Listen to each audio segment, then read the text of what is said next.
Hello friends, welcome to my channel. Today we study mnemonics for third chapter of audit, that is risk assessment and internal control. Please do pause the video and bring your question bank or any notes to write all the mnemonics. So let's begin friends. So first one is general steps for conducting risk based audit. So how to remember this RRR. First one is risk assessment, second one is risk response, third R is reporting. So risk reporting. Inside content and all you study later because we don't have much time. Now second question is internal control system and its inherent limitations. SA 315 defines internal control as achievement of an entity's objectives with regard to respect. So keyword is respect. So R stands for reliability of financial reporting. E stands for effectiveness and efficiency of operations. S stands for safeguarding of assets. And C stands for compliance with applicable laws and regulations. So in the same question we have another question. Inherent limitations of internal control system. So you remember straight away. Inherent limitations of internal control system. Join the keyword also. Are cost effective as AC is used by human in unusual nature. So you add beside that are cost effective as AC is used by human in unusual nature. So first one is cost effective. Management's consideration that a control should be cost effective. Next AC. A stands for abuse that authority. Possibility that a person responsible for exercising control could abuse that authority. Next is C for collusion.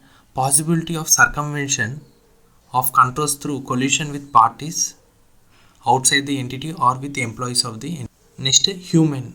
Potential for human error. Next, unusual nature. The fact that the most controls do not tend to be directed at the transactions of unusual nature.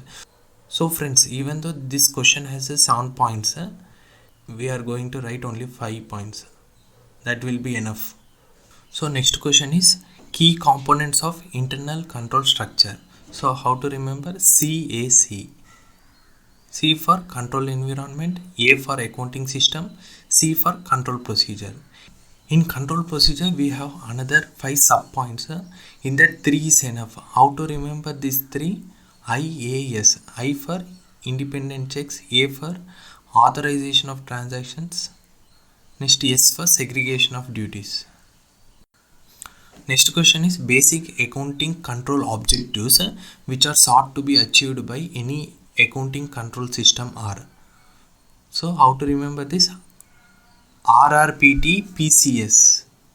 So RRPT RPT related party transactions. So PCS how to PCS practicing company secretary. So we decode now. R for recorded, whether all transactions are recorded. Next real, whether recorded transactions are real. Next P stands for properly valued, whether all recorded transactions are properly valued.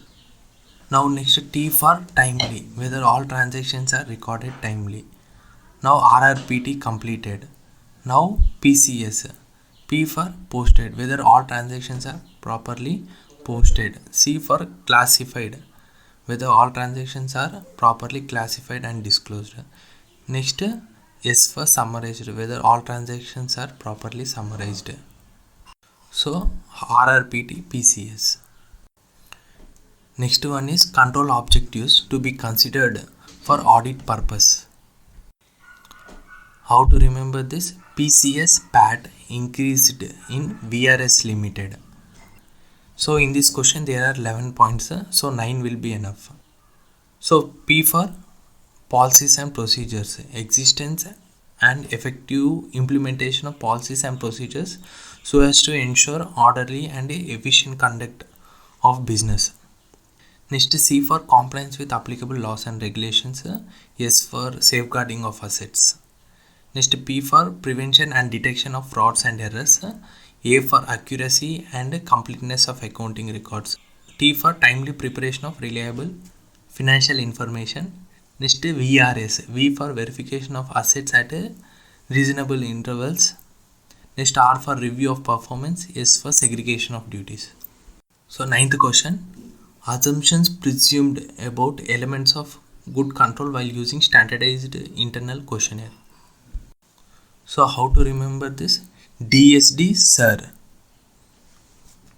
So first one is division of duties, extensive division of duties and responsibilities within the organization. Next yes, separation of accounting function with the custodial functions. Next D, there is a proper documentation and recording of transaction. DSD completed. Next is sir. S for single person. No single person is entrusted with the responsibility of completing a transaction all by himself. Next I for identify the person.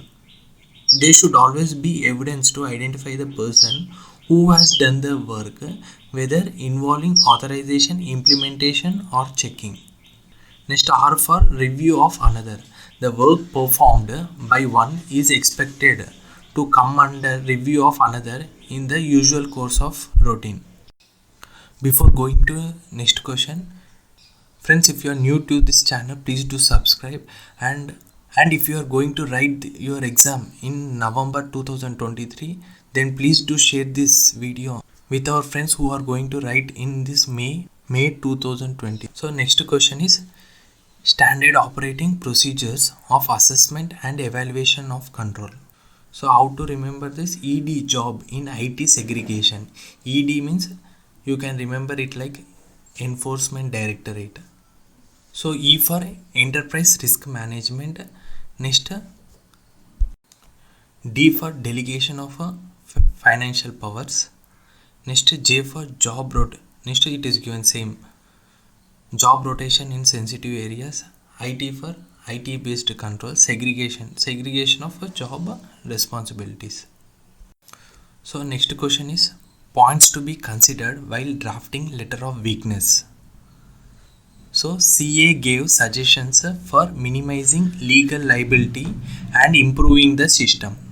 So C for covers. It should clearly indicate that this letter covers only weaknesses which have come to the attention of auditor during his evaluation of internal control for the purpose of determining nature, timing and extent of further audit procedures. Next A for adequacy. Letter should clearly indicate that his examination of internal control has not been designed to determine the adequacy of internal control for management. Next, suggestions. It lists down the areas of weaknesses in the internal control system and recommends suggestions for improvement. Next, minimize legal liability. After that, improving the system and its strict implementation.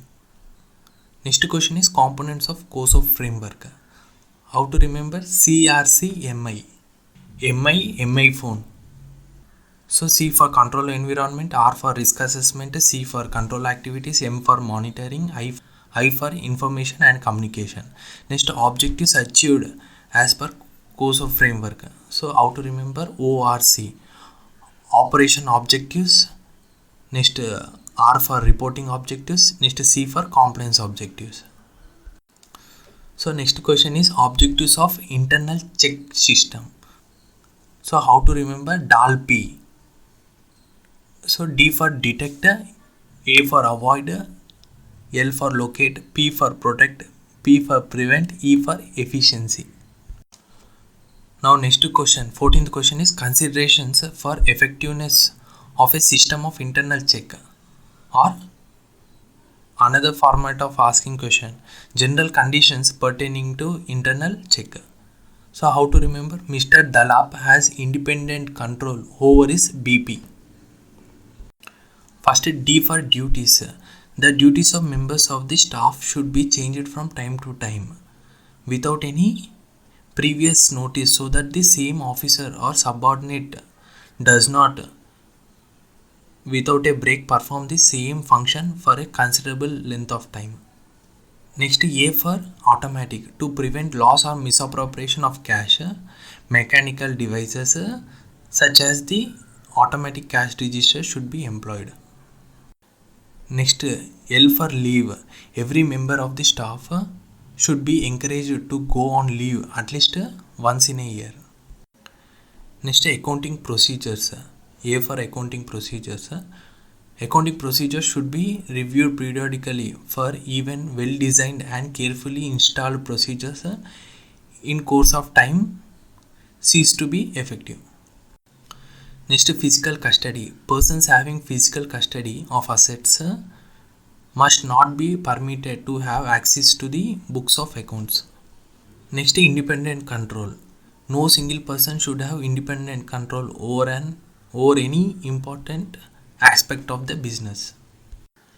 Next, BP. B for budgetary control. Budgetary control would enable the management to review from time to time the progress of the trading activities. Next, P for periodical verification. Procedure should be laid down for periodical verification and testing of different sections of accounting records to ensure that they are accurate. So friends, these are the 14 mnemonics in chapter risk assessment and internal control. So please do revise this frequently. Hope you like this video. Please do subscribe to my channel and share with all your friends. Have a great day.